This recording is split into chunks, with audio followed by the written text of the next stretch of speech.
एक छोटे कस्बे में धर्मू नाम का चोर रहता था। पूरी जिंदगी उसने चोरी डकैती में बिता दी, लेकिन जब मौत उसके करीब आई तो उसे अपनी गलतियों का एहसास हुआ।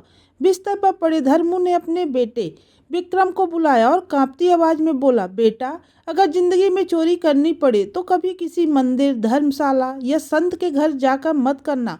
वहां जाने से विनाश जल्दी होता है। और याद रखना, अगर कभी पकड़े जाओ तो अपना गुनाह स्वीकार कभी मत करना, चाहे कितनी भी मार क्यों ना पड़े। विक्रम ने सिर झुकाकर कहा, आपकी आज्ञा सिर माथे। यही कहकर धर्मू ने आंखें मूंद ली और दुनिया से चला गया। बाप के बाद विक्रम भी उसी राह पर चल पड़ा। रात दर रात वह चोरी करने लगा और पूरे इलाके में खौफ फैल गया। एक रात उसने एक अमीर साहूकार के घर के ताले तोड़े, लेकिन अचानक घर वाले जाग गए और चोर चोर चिल्लाने लगे। चोर चोर! गली के बाहर पहरेदार खड़े थे। एक बोला, भागने मत दो, यहीं फंसा है, अब बचकर कहाँ जाएगा। विक्रम फंस गया। एक तरफ घर वाले, दूसरी तरफ पहरेदार। किसी तरह साहस दिखाकर वह सबको चकमा देकर भाग निकला। भागते भागते सामने उसे एक पुरानी धर्मशाला दिखी, लेकिन पिता की सीख याद आई, धर्मशाला में कभी मत जाना। पर हालात ऐसे थे कि उसे कोई और जगह दिखाई नहीं दी। थका हारा वह धर्मशाला के अंदर चला गया। वहां भजन कीर्तन चल रहा था। विक्रम ने सोचा, पिता की बात का पालन करना है। उसने अपने कान कस करके बंद कर लिए ताकि कोई प्रवचन उसके भीतर न उतर पाए, लेकिन दिल और दिमाग हमेशा अपनी ही राह चलते हैं। कान बंद होने के बावजूद उसके अंदर एक वाक उतर गया, सच्चे देवता की परछाई कभी नहीं होती।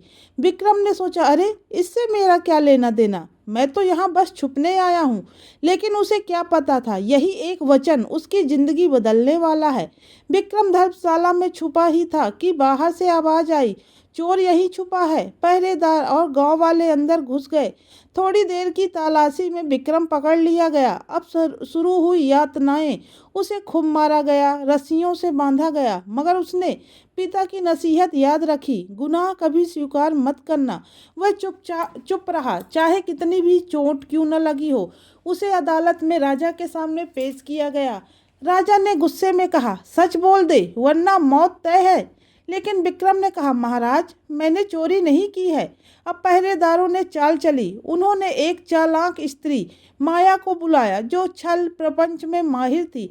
माया ने देवी का भेष रचा। उसने नकली शेर की सवारी बनाई, 4 हाथ लगाए और हाथों में दीपक जलाए। जब वह जेल में आई तो दरवाजे अपने आप खुलते चले गए। विक्रम उस समय अपने इष्ट देव को याद कर रहा था। अचानक रोशनी फैल गई और माया देवी के रूप में प्रकट हुई। वह बोली, भक्त, तूने मुझे पुकारा और मैं देख आ गई। तूने चोरी नहीं मानी, ये बहुत अच्छा किया। अब सच सच बता, क्या तूने चोरी की थी? मुझसे मत छुपाना, वरना तेरा उद्धार नहीं होगा। विक्रम देवी का भक्त था। उसे सच बताने का मन हुआ। वह बोलने ही वाला था कि उसकी नज़र दीवार पर पड़ी।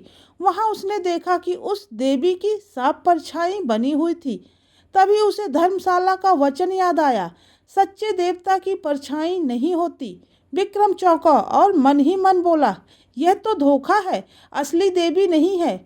वह तुरंत संभल गया और बोला, माँ, मैंने चोरी नहीं की। अगर मैंने की होती तो क्या आपको पहले से पता ना होता? बाहर खड़े पहरेदार और गुप्तचर चुपचाप सब सुन रहे थे। उन्हें यकीन हो गया कि यह असली चोर नहीं हो सकता। अगले दिन उन्होंने राजा को रिपोर्ट दी, महाराज, यह युवक निर्दोष है। राजा ने विक्रम को बरी कर दिया और आज़ाद कर दिया। जेल से बाहर निकलते ही विक्रम सोच में पड़ गया। सिर्फ एक वचन सुनकर मेरी जान बच गई। अगर मैं पूरी जिंदगी ऐसे वचन सुनूं तो मेरा जीवन ही बदल जाएगा।